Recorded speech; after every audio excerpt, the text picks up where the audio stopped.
I cried for 2 hours. I was sobbing for 2 hours straight in my coaching, in my training, because it's suddenly something broke in me. I realized, and I didn't even realize everything. I realized some things, and it hit me so hard. I just suddenly understood how not nice I've been to myself. Yeah.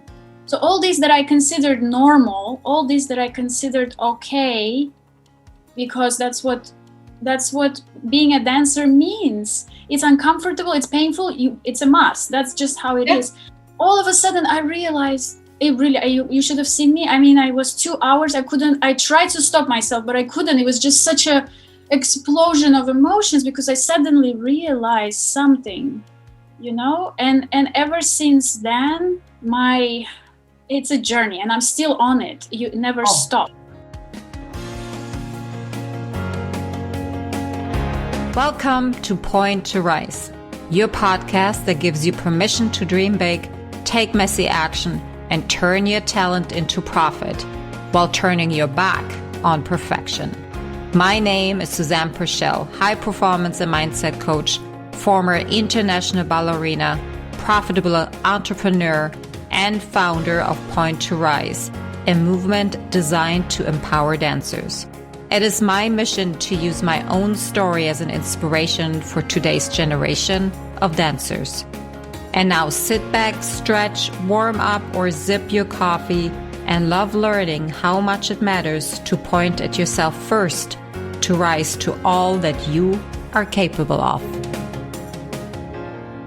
Hello and welcome to another episode of the Point to Rise podcast. I am so grateful that you are here.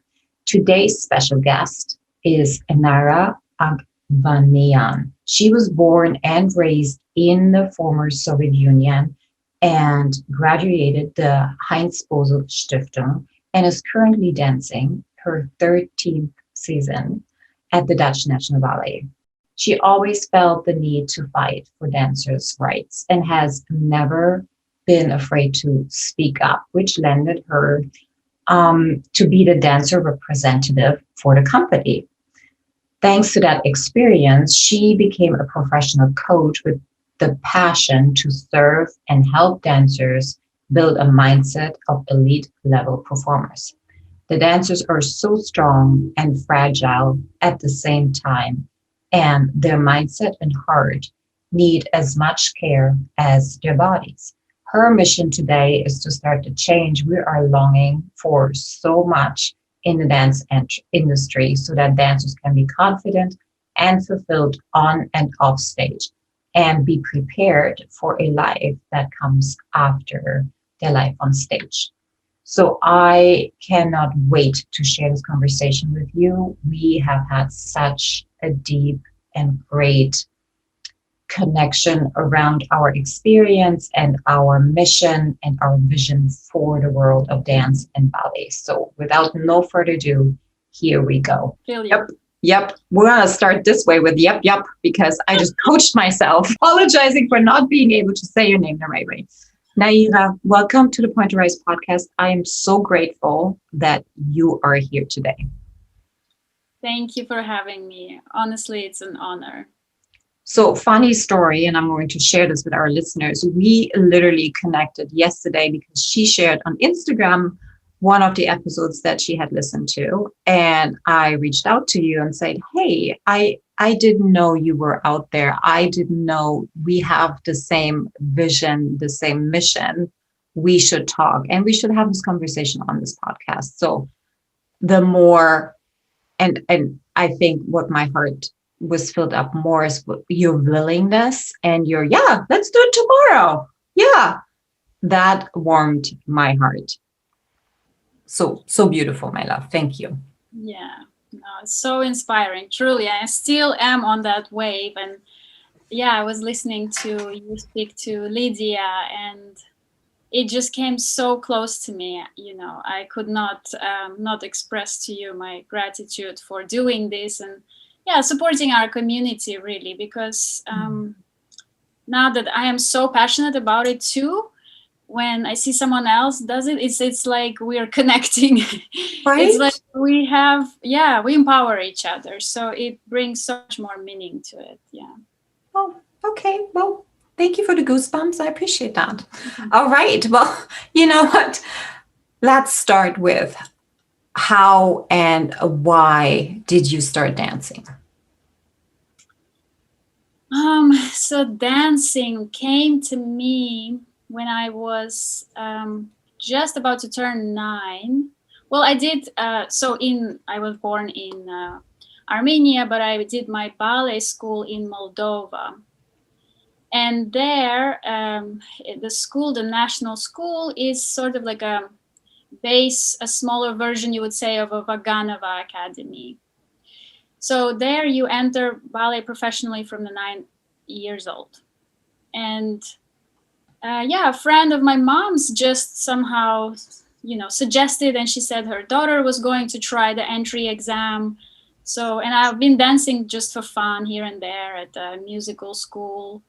So yeah, we tried. I got in with no problems. Seemed easy.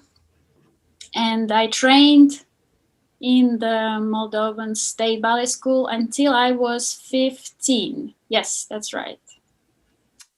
Follow-up question. Because you weren't from there, did your family move or did you leave home at 9 and stay there at the dorms? So my dad is Armenian and I was born in Armenia, but my mom is Moldovan. Oh, okay. So she's Russian Moldovan, and after Soviet Union broke down in 1991, they made a decision to move to Moldova. And then I think I was 5 at the time. So from 5 to 15, I grew up in Moldova. Yeah. Wow.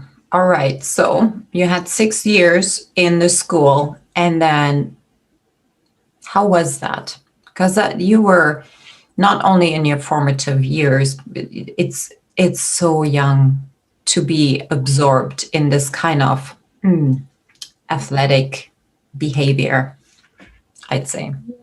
Yeah, you're right, because I think those are really the years where we grow to either love it or hate it. Those are the years where the base is really introduced to us.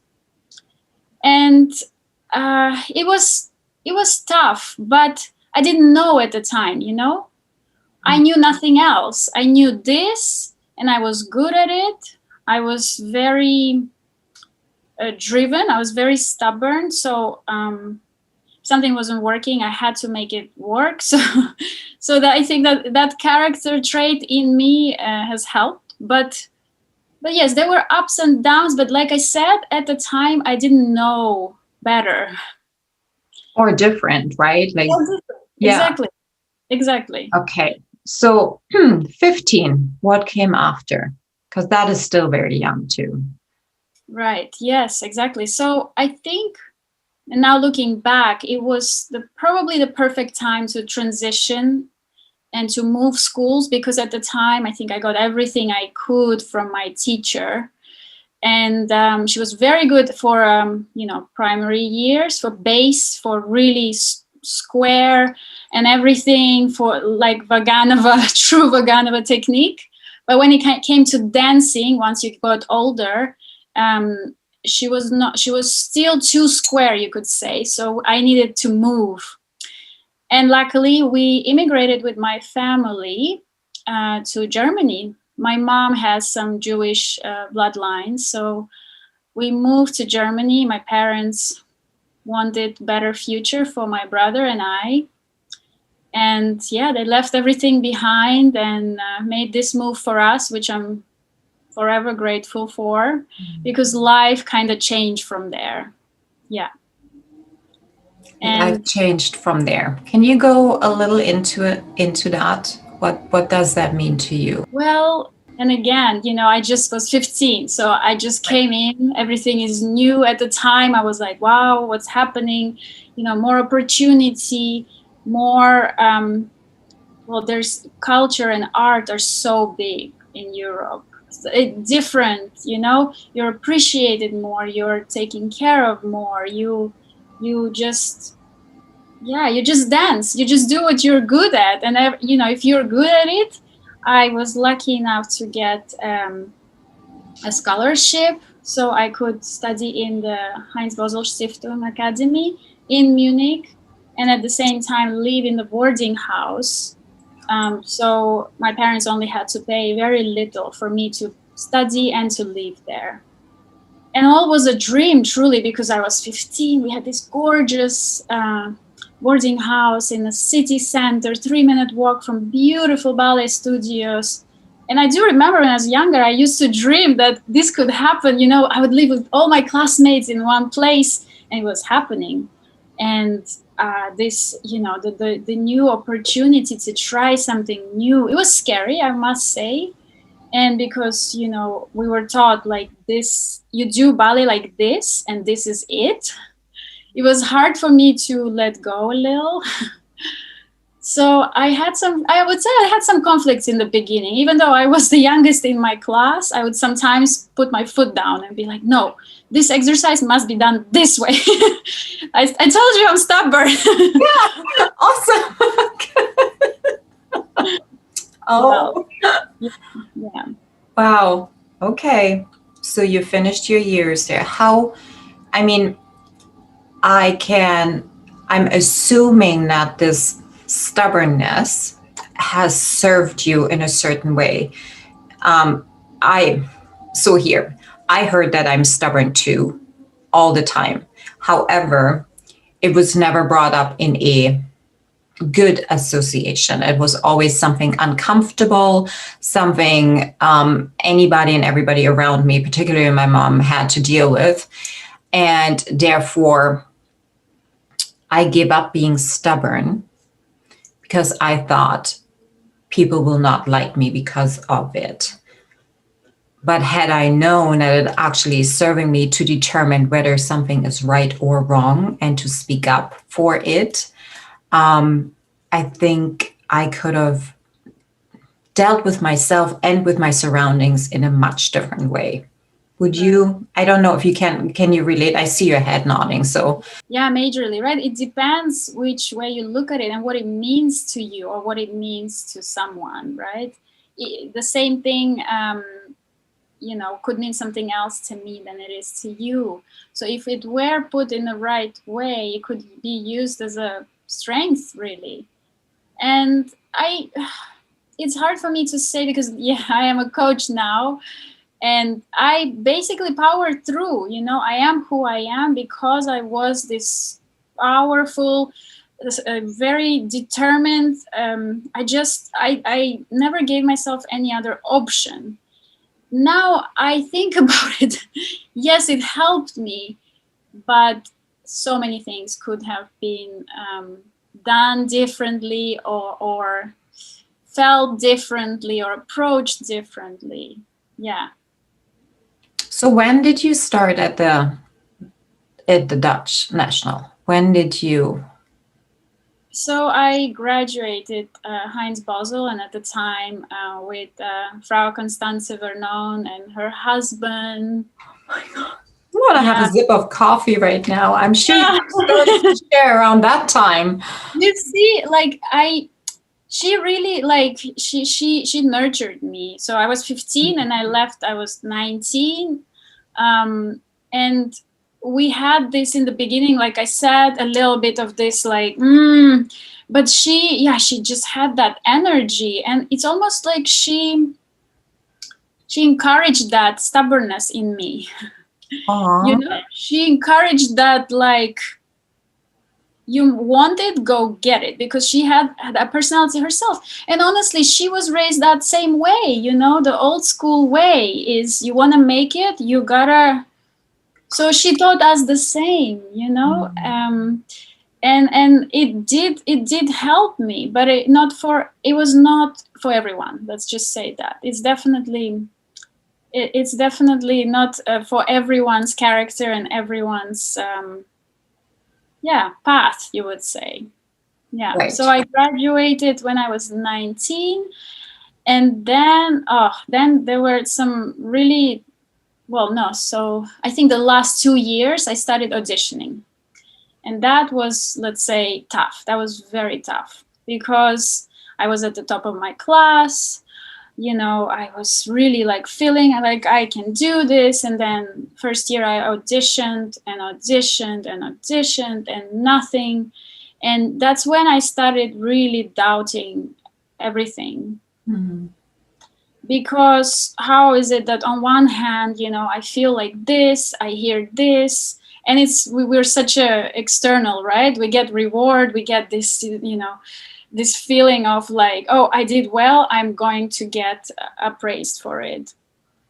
And at auditions is the opposite, right? You come in, there's like, I don't know, maybe 150 people, and I always did open auditions, and then you go around and you see the same faces and you kind of know each other, but you're also there's this energy tension in the air. I mean, I could tell you all about it. At the time, I swear I thought like, oh, I need to write a book of all my auditioning stories, of all the things that have happened to me during auditions. And yeah, I probably at some point I remember counting something like 30 auditions for 2 years, you could say. Some places I went twice back and forward to.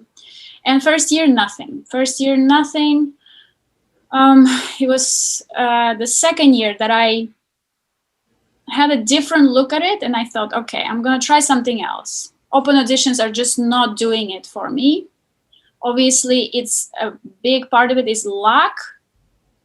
I would make it somewhere always, but sometimes not even, and if you have 300 people, what are the chances that in that specific 3 seconds they look at you, you're doing something they like, for example. So it was really, really tough, really. And at that age, you can imagine 19, 18 is when you're most sensitive too, know? You're so fragile.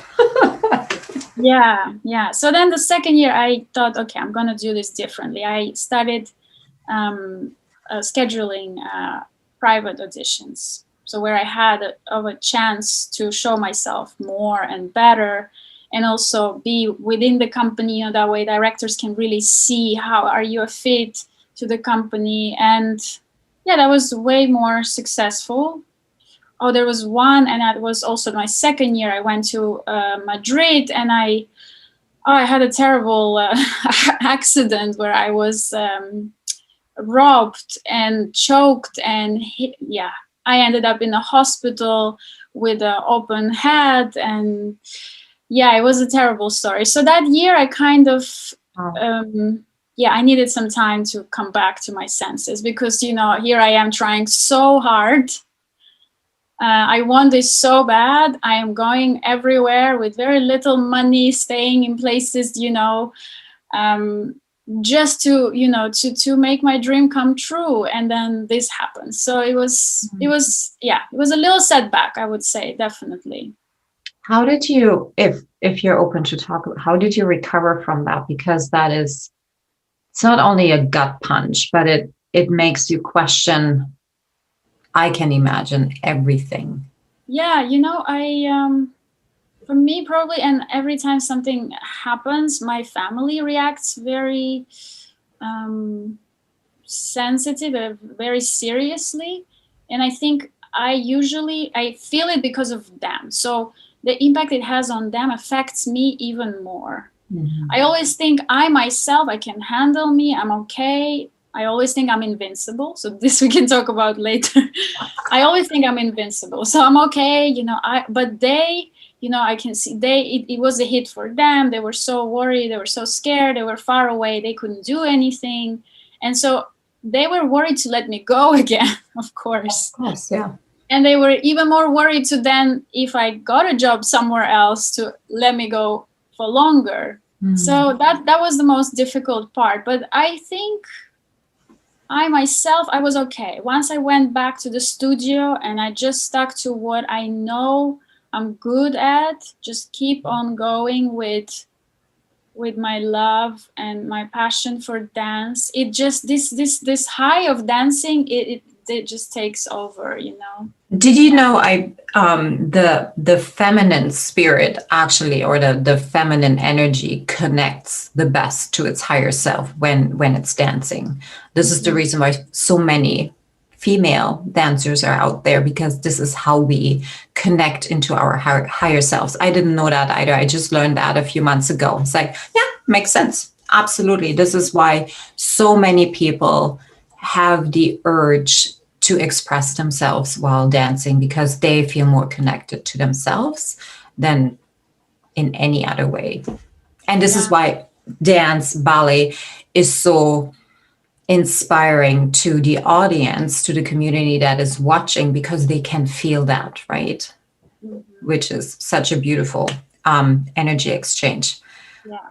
Wow. Okay, that is quite a story. So here's what I'm seeing so far, and please don't forget, we are just getting to know each other. Yes. Yeah, you're incredibly strong, as in you don't even have, you don't blame anything outside of yourself for whatever is happening or for whatever you can't do. You know, or you knew all along, that everything you want is coming from here and nobody else, which is very beautiful. Yeah, it is true that in those 2 really tough years, I wasn't the only one. I had classmates that were also auditioning. Everybody was struggling, and I could see the difference, and I didn't know at the time, but some and most gave up quite quickly, I would say. And I don't know if it was a good thing. I told myself, well, there's nothing else I want to do. There's nothing else I can do. I am doing this. There's no way out for me. This brain that I'm going to do this, and I will find a way. And I think in a way, some of my classmates also saw that in me. And when someone has that energy, you catch that energy as well. You know what I mean? Like it takes one person to get everybody going. And I felt at some point that it was me with my friends and my classmates. So yeah, in the end, I got rewarded, really, truly. The second year, I understood how this worked. I just gave myself time to learn the technique of auditioning, because it was a different technique. It's not your dancing technique. Auditioning is a whole another science. And and very quickly, I think I had some short-time contracts for some productions here and there. I had a long-time contract in Germany. And then this one I hear in the Netherlands, I was waiting for last minute. I just had a good feeling. I just had a good feeling when I auditioned. I knew I was going to get this job. It was this intuition moment that was happening, and I was right. I got a call, I didn't have to call, they called, no, Ted Brunson called me, I remember. Wow. It was my moment, like, okay, this is what I've been working for. I knew this was going to come. I just needed to be patient. Let's talk about intuition for a moment, because I had learned very quickly while going through my training how to turn it off. Mm-hmm. Because I learned that feeling or having emotions or hunches or anything like that in this environment isn't serving me at all. And finding my way back to it, I am so grateful that we are equipped with this ability to really follow or to have that intuition, that gut feeling, that the knowing, the deep knowing that this is exactly what we want to do. This is my next step. I know exactly what is here. And I encourage everybody to give into that feeling. It doesn't make us weaker. It makes us so much stronger. It provides so much more freedom, and it gives us the ability to let go of fear completely.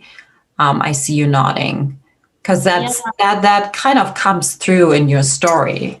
Yes, well, just what you said, I as a dancer, and probably all dancers, we're so unfamiliar with what intuition is, because we are facts, we are numbers, we are pirouettes, we are, that's what we are. And I didn't know up until I started studying myself and understanding, and that intuition actually needs to be practiced. Oh gosh. Finding that feeling and connecting to what just happened, and then trying to, it's so beautiful, like the trust the process for me.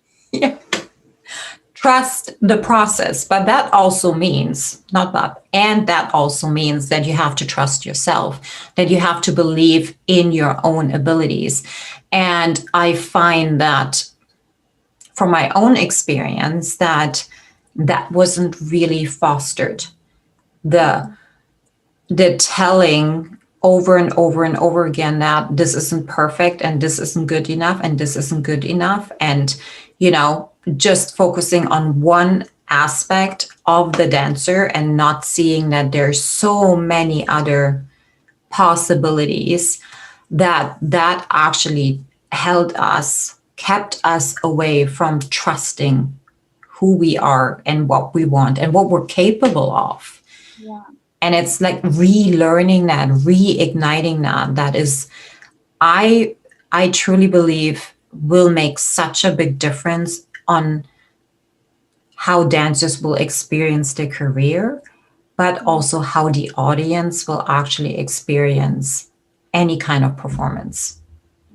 Yeah, absolutely. Yeah. It goes to also, like, when you talk about connecting to yourself, for me, goes deeper into like being conscious, right?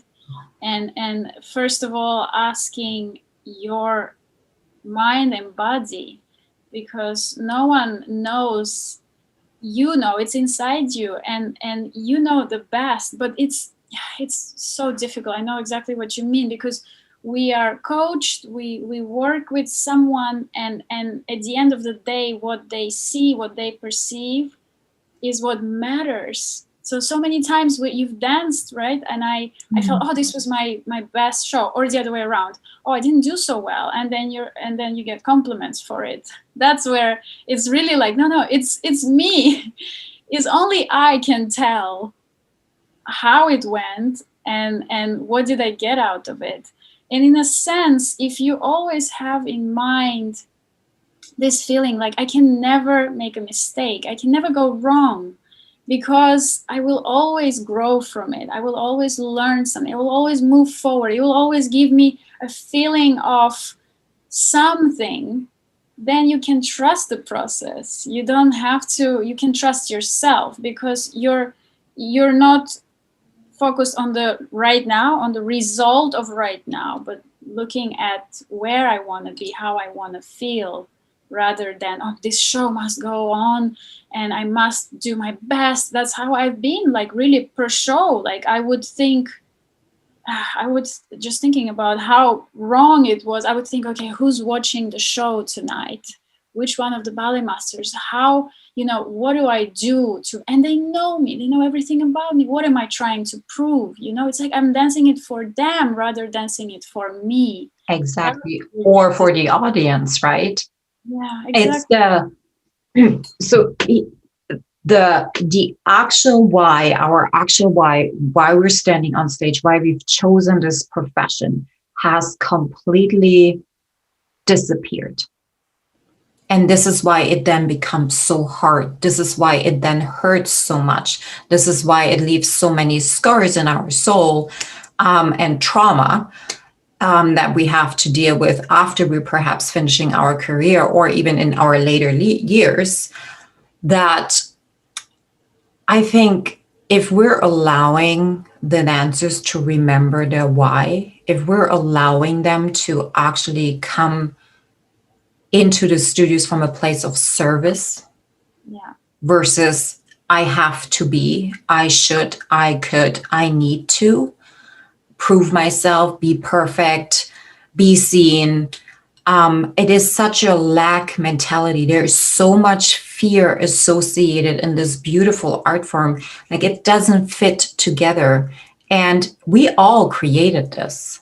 We just kept on going with the same and elevated the state of fear because there's so many out there, and we can, have our egos come into place and put out tactics that are terrible. And we're treating dancers like with disrespect and not as the most precious product that keeps this art form alive. Yeah. So let me ask you this. When did you start? And I think you always had it in you, but when did you really become conscious of, wait a second, there is more to it? When did this passion start growing in you for more? I think around, let's say 3-4 years ago, maybe a little bit more, I had another dramatic event in my life that shifted everything and made me question many things and ask myself many questions that I never dared to. And I was married at 24, and then I got divorced at 27. Yes, that's right. And it was not just a regular divorce. It was very messy, and it gave me a lot of instability and trouble, really a lot of trouble. But then things came back to normal. But in that period of time, I had so much anxiety and stress that actually, as much as, like I told you, I think I'm invincible, and I try to separate work from, life. And as much as really I was, told, oh, you can talk to me. I know you want to dance, and want to continue. But it was the only thing that I had to distract myself with. So what happened is I started developing strong anxiety for stage. Yeah. And it was so strange. I was like, I'm dancing for nearly 10 years. How is this possible? I should be getting better. And I have this feeling that I've never had before. So I had a little bit of help, and things were explained to me. And that's when I was like, wow, like, it was the first time I actually had a therapy with someone that made some things made sense to me. And I could see how, had I worked with him more, he would help me, at so many other things. And that's when I was like, okay, well, if this is, and it wasn't simple, but when only the fact that he explained to me how my brain perceives the personal stress and the stage stress in the same way. Right. And I thought, well, of course that makes sense. It doesn't differentiate things, and I wouldn't know otherwise. So then I learned how to bring joy rather than stress, and how to find myself back into why I'm doing this, and all these things that I started understanding how much better my performance can be, how much better my dancing can be, had I approached it in a different way. And that's where the interest came into looking into a little more into psychology, into coaching came to me a little bit later, I would say. And I just I woke up one morning, I put 2 and 2 together, and I thought, is this possible? Is this a profession? This is how I came up with that. Yes, honey, it is. But it was funny because, I never heard of it. So I literally Googled it. This is how I found out about, you can do this. It's, and I think the first thing that came to me was health coaching. I put this and 2 together, and then I came to coaching. And so, I was so inspired by the difference that you can make by just getting to know yourself better and your needs better. And that for me, I'm quite, when I find something or something excites me, I start talking to my friends about it. I can't just keep quiet. And and then and then I saw their reaction, some of the things, and I thought, okay, well, so it's not just me. I'm not the crazy one, which I probably am. And I saw their reaction. I thought, okay, this is true. This, what about this and that? And then eventually I transitioned into becoming a dancer's representative, the committee, and eventually I became the chairperson, actually, so representing dancers. And speaking out was never a problem because I felt really strongly about certain things, and do I do feel I can see a lot of people struggle. So that's what's encouraging me. A lot of people struggle to voice their feelings or opinions. So I don't have a problem with that. That's what encourages me, like to stand up for them. And that was definitely a learning experience. I didn't think I could do it. It was so much, sitting at the table with your boss, having to negotiate with him. But I learned a lot from him. I learned a lot from my team. I learned a lot from the dancers and their needs, really. So you see how that slowly just like was the perfect recipe. And that's I just felt more responsible for my community. And then I was, how can I make this better? How can I help? How can I encourage them? I know how they're feeling. I know, and they think they're alone. That's the hardest thing. They think, because I did, I think I'm feeling this way, but no one else is feeling, because no one is talking about it. Because it's not okay to talk about your emotions, your feelings, your fears, because that makes you weak. Exactly. Thank you for sharing. Do you see how this all just like perfectly fits together? It seems like your intuition is so strong that it just unfolds, and that's very beautiful. I love it. No, I've never shared my life with anyone. So it's really like a coaching session, because as I'm speaking to you now, I hear myself, and now it makes so much sense to me. But I was never able to put the whole stretch together.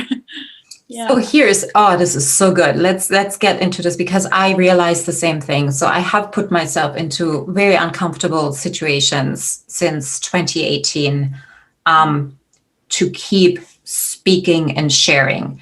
And here's what the big light bulb literally went off maybe 6 months ago. Okay, dancers never talk. We are not trained to talk or use our voice. We're so centered on our body and to express what we want, or our feelings with our body, or we're using it even to not depress, to push emotions down, to not feel them, that we are not really good in using our voice or even expressing our story, what we're feeling, how we're thinking, our beliefs with our voice. Yeah. And I feel the more and more we can listen to others or to ourselves even, it will create so many more light bulb moments that then will lead us into that feeling of, yeah, we are not alone. What I'm feeling is what everybody else is feeling. And that will really unite us and make everybody stronger, and perhaps giving the permission and the power back to themselves to understand, hey, I've been following all of these beliefs since I have started my training, and actually I can question them. Yeah. What was it? Hang on. Between the two most obvious outcomes, there are a million other ways in between. And that is where our growth lies. Yeah. It's not all or nothing. Yeah. There's so much in between.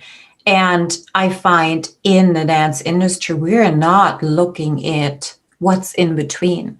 We're not asking questions, deeper questions. We're so focused on finding answers and finding the right answers, the perfect answers, that we forget to stay open, to stay curious, to learn, to ask questions over and over and over again.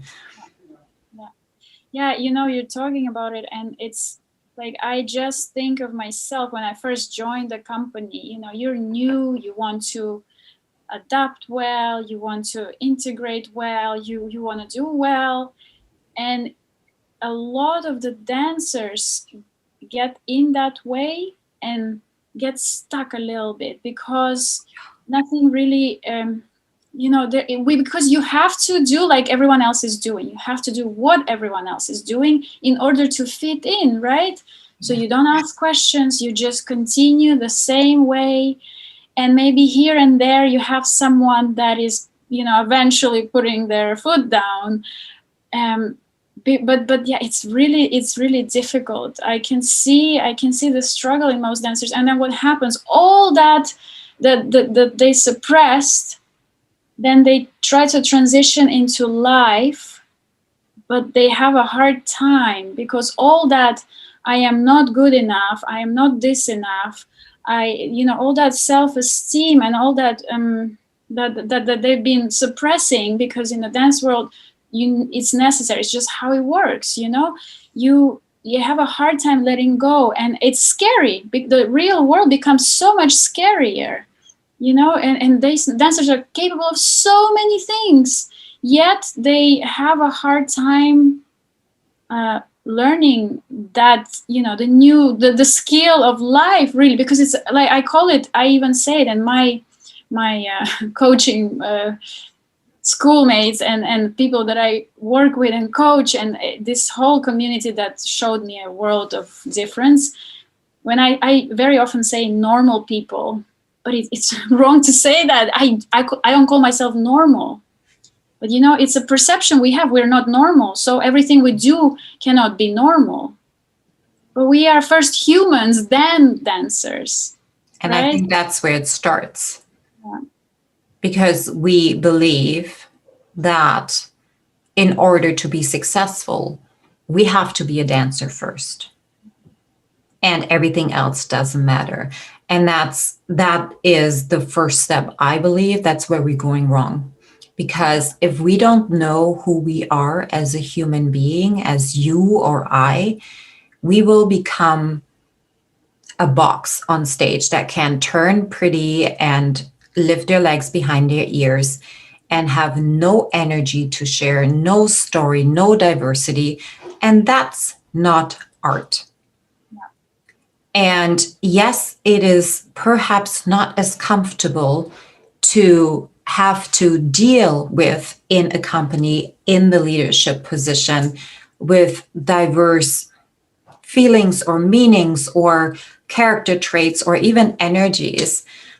But that's the beautiful thing. Yeah. Everything is perspective. Yeah. It's always how you look at things. That's how things change, how you look at them. And I feel that this change is so overdue.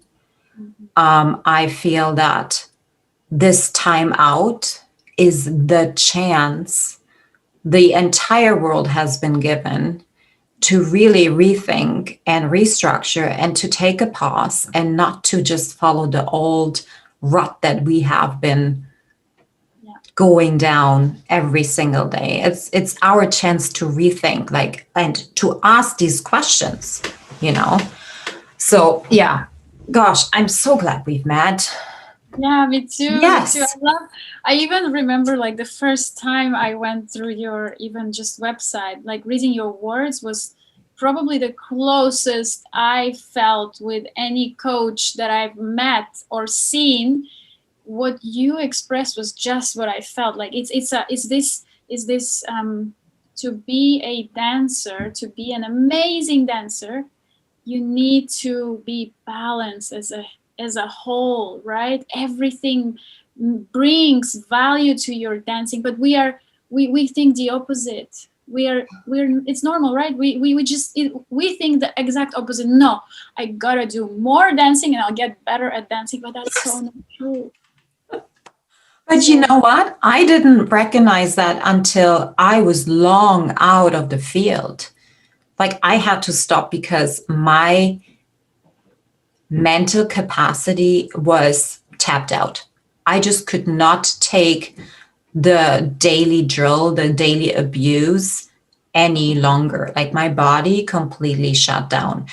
And I wanted to add something when we were talking, when you were saying the it's coming back up. Whatever we're suppressing, no matter how long, it's a matter of time for it to come up. It's never going to go away. If you don't deal with it, it will come 10, 200 fold out of you, and you will struggle more and more and more, even when you're leaving, your point shoes in the studio and you're beginning again.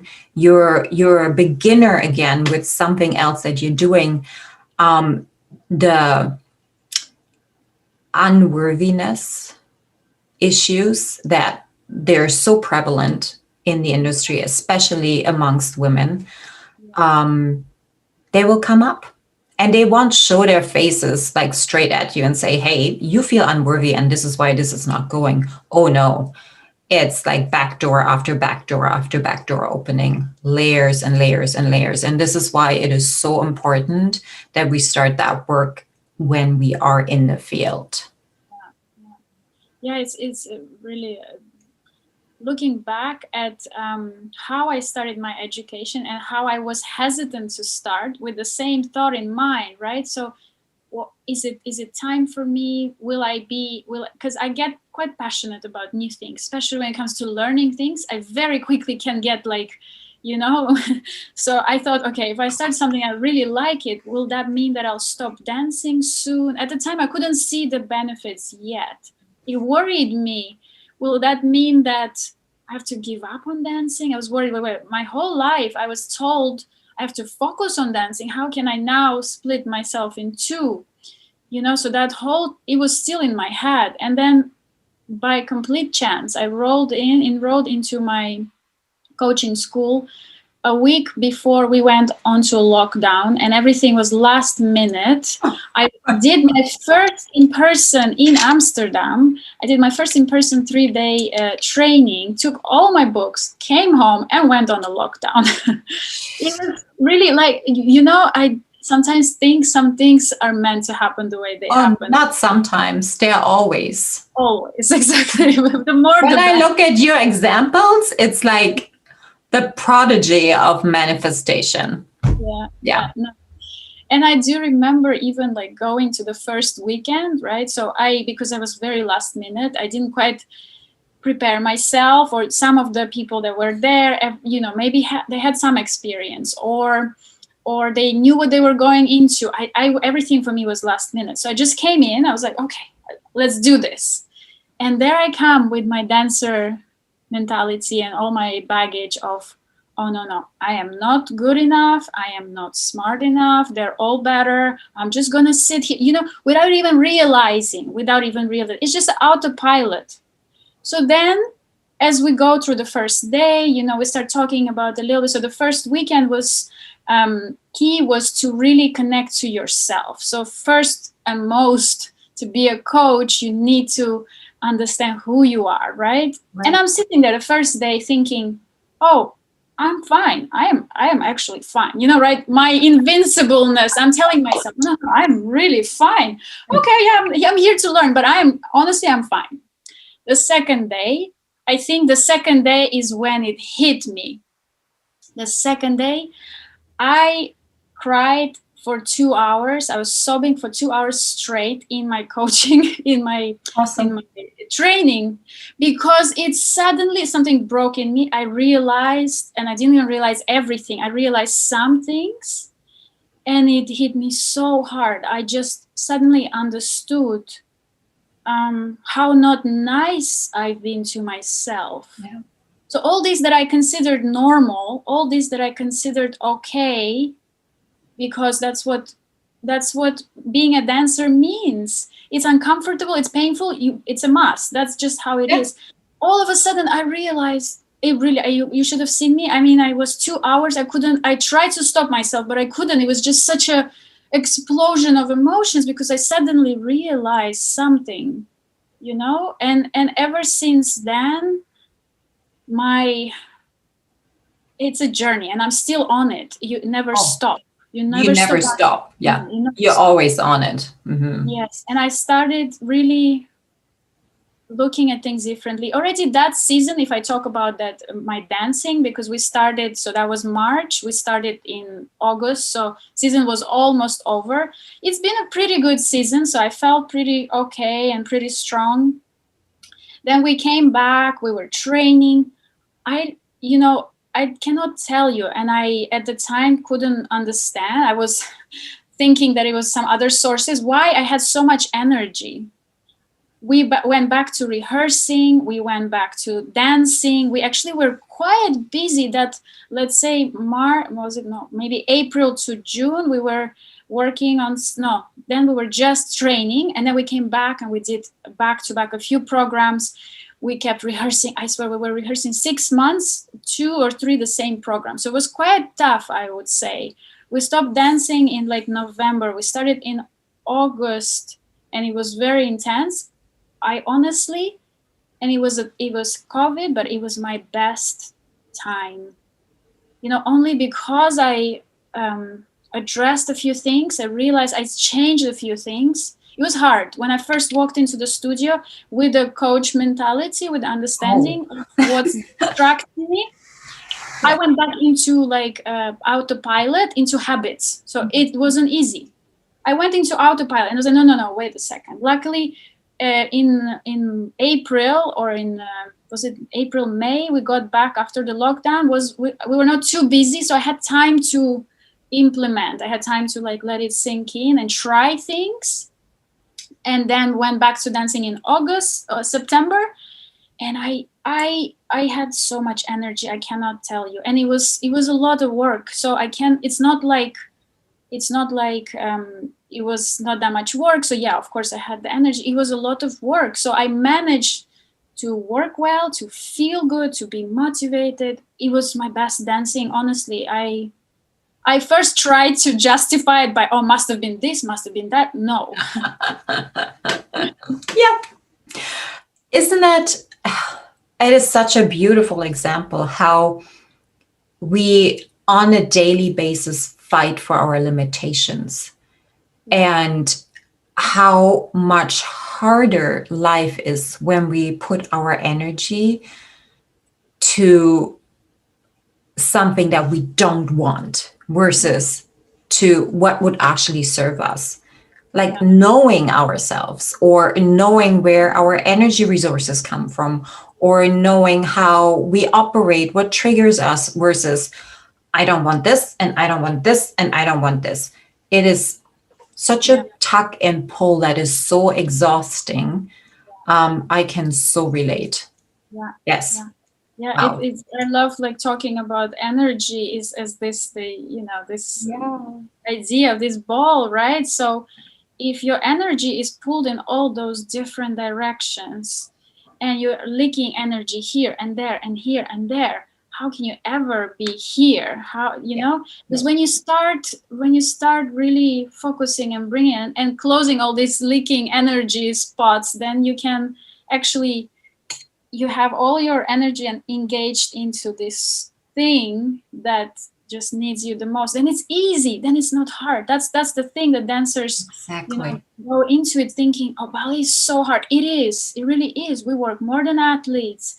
We do not have time to recover, but it doesn't have to be hard. It can be fun, can be fulfilling. It can be art, like it's meant to be,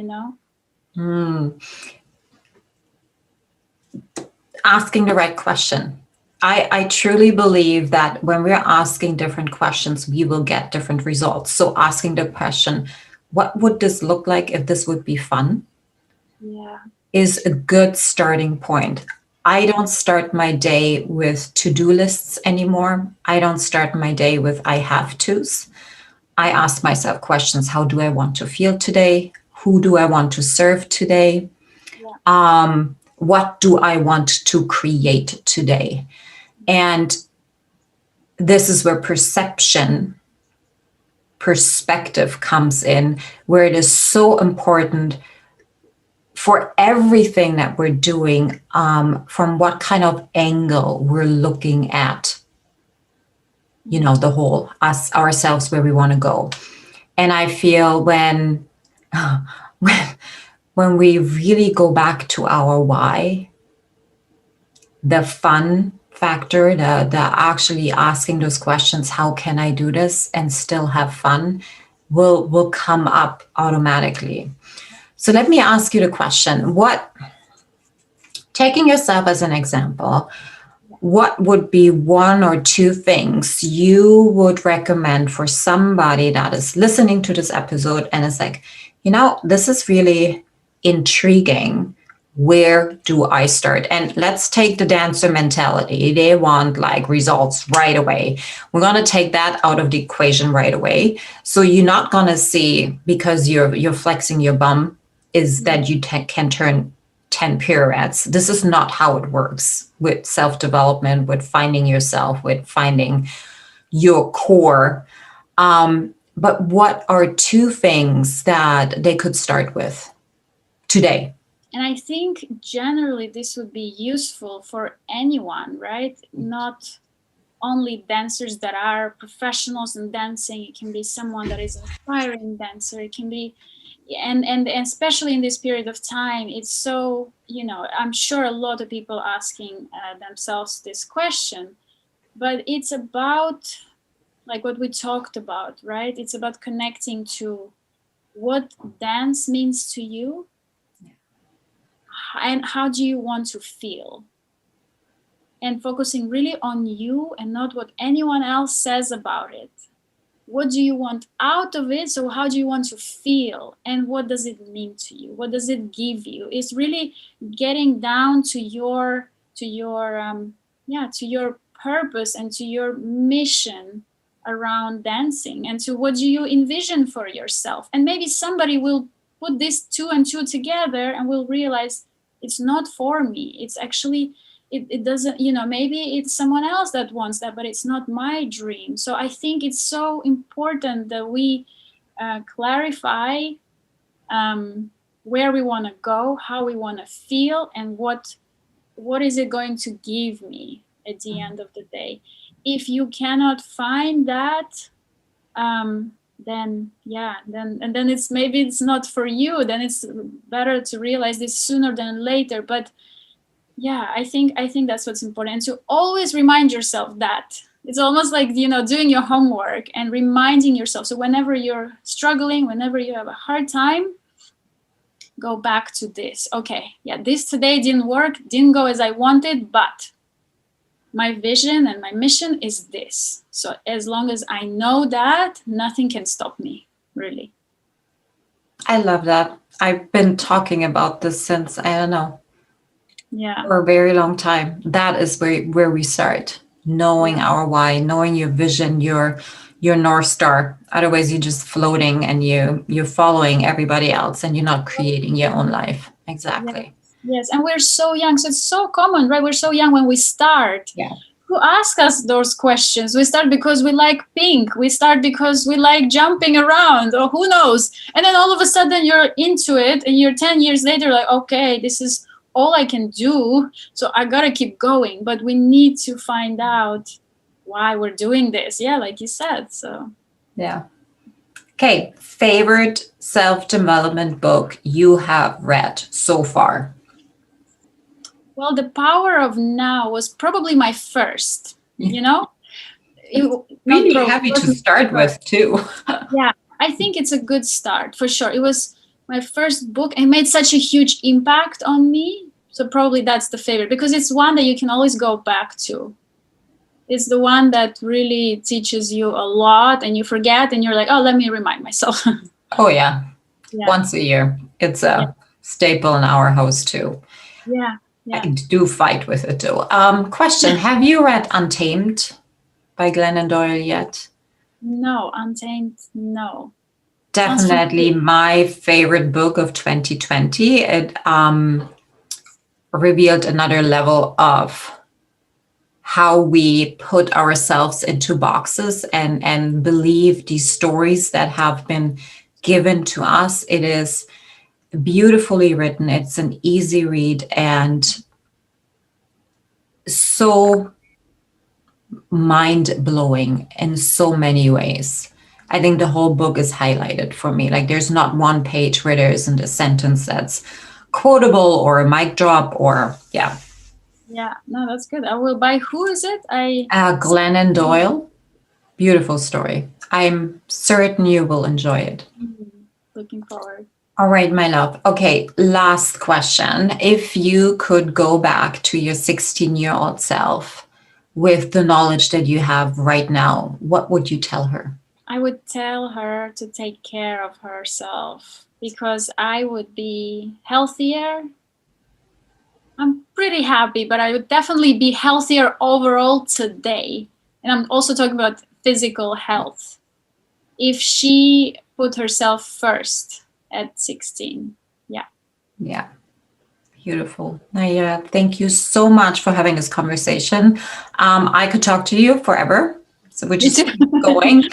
Make this a 2-hour episode, ladies and gentlemen.